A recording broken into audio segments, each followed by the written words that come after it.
weaknesses on the Wrangler Rubicon JL, and quite frankly on all of the prior Wrangler models as well, has been kind of their underside protection. So as the season comes upon us now and it's gotten warmer out, and we're looking forward to doing a bunch of overlanding this coming summer, I've kind of set my sights on bolstering up some of the protection underneath.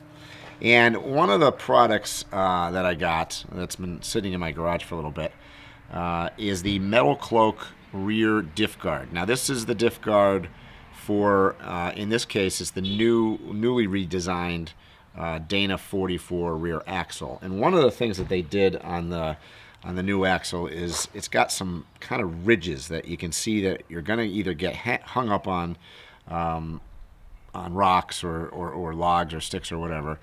And that would be the best case scenario. Obviously, the worst case scenario is that you smack it real good and you can potentially damage or destroy the diff cover itself, which would be very unfortunate when you're off-road. So the MetalCloak rear diff guard is right here, and as you can see, this is a pretty beefy product. It's actually made out of 7-gauge steel. You can kind of see the thickness here. It's also gold zinc plated for some additional rust protection, and I'm going to leave it that color. So today I'm going to install this. This is a simple bolt-on part once again, and it should be go on fairly quickly. I will say that the MetalCloak installation instructions are very good, full color. You can get them printed off of their website, and so far they've been a pleasure to work with. So let's get right to it. All right, we're underneath the rear of the vehicle. You can see the diff stock without the guard installed on it. And what I was talking about is that these ridges, you can kind of see this is the front ridge, and then there's another ridge right here. And obviously rocks and things as you drive down the road could catch either on this ridge right here or the second one. The first one is structurally integrated into the actual diff housing, and the second one here, the fear is if you hit this hard enough, you could separate where the cover in the back is bolted on to the front, and thus leaking your fluid out. So that's what's going to be protected by this MetalCloak that I'm going to put on. This might be a better angle, as you can see from the front of the truck looking to the rear. So here's your catch points once again, and this is a fairly significant flange here. I would say along the lines of a 1/2 to 3/4 of an inch. So the diff skid plate, if you will, is sort of going to come down and cover all of this. The first order of business is getting this skid sort of mounted up underneath here, and you can see it's these little rounded area here is going to go over like that, and with any luck it'll balance on here. Maybe not, maybe not.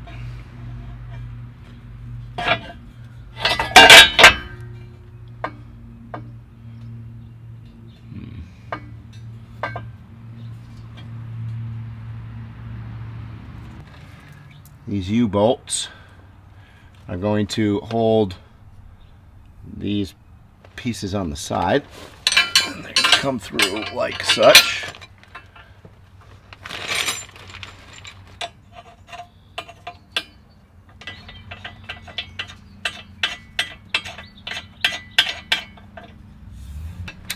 Alright, so we'll just hand tighten this. Whoop. There goes the nut. I'm going to put all 4 of them on and not tighten anything yet, because we still have to put the back clamp on that's towards the front of the vehicle.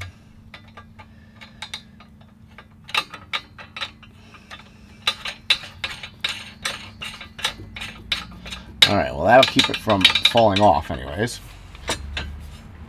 So there's the clamp holding on the metal cloak.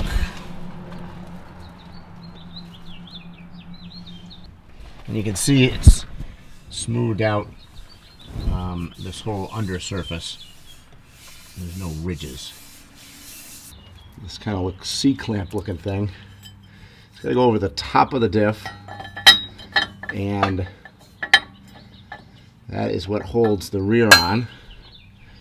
I just want to make sure that I get it the correct way, and that's this way. So the bigger square, bigger piece goes forward.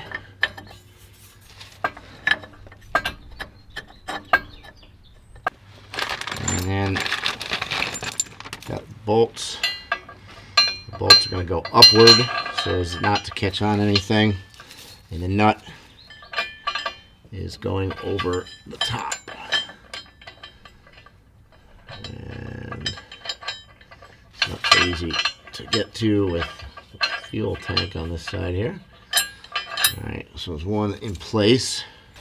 And that's going to go up.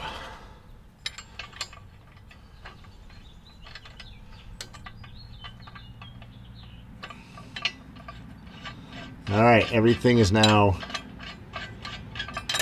basically hand tightened. The only tools that you need is a 3/4 inch socket and wrench to tighten up the bolts. That's it. So that's what I'm doing here.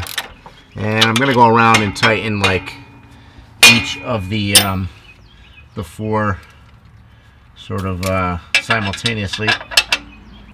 I will say that this fits sort of very nicely on the first try.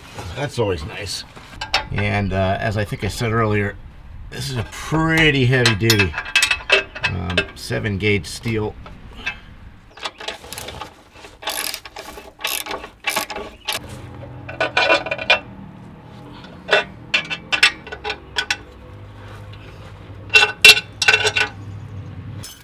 Now I don't want to over tighten this either because you don't want to put too much pressure on the diff housing.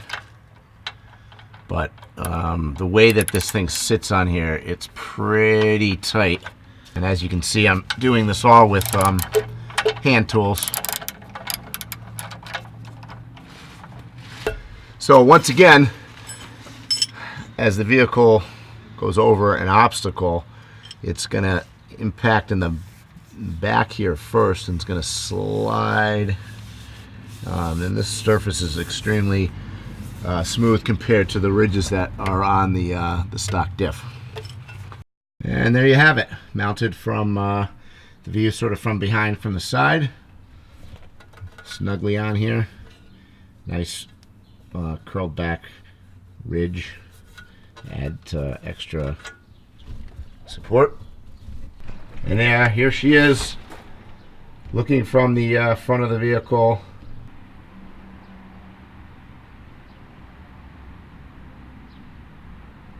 Alright, that completes the installation of the MetalCloak rear diff guard for the Wrangler Rubicon JL.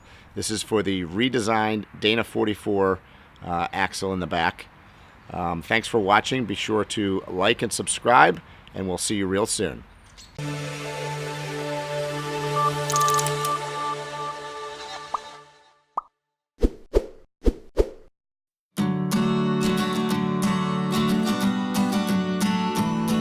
Thanks for watching this video. If you like what we're doing, be sure to subscribe to our channel by clicking on the truck and tree symbol to your right. Once again, thanks and hope to see you soon.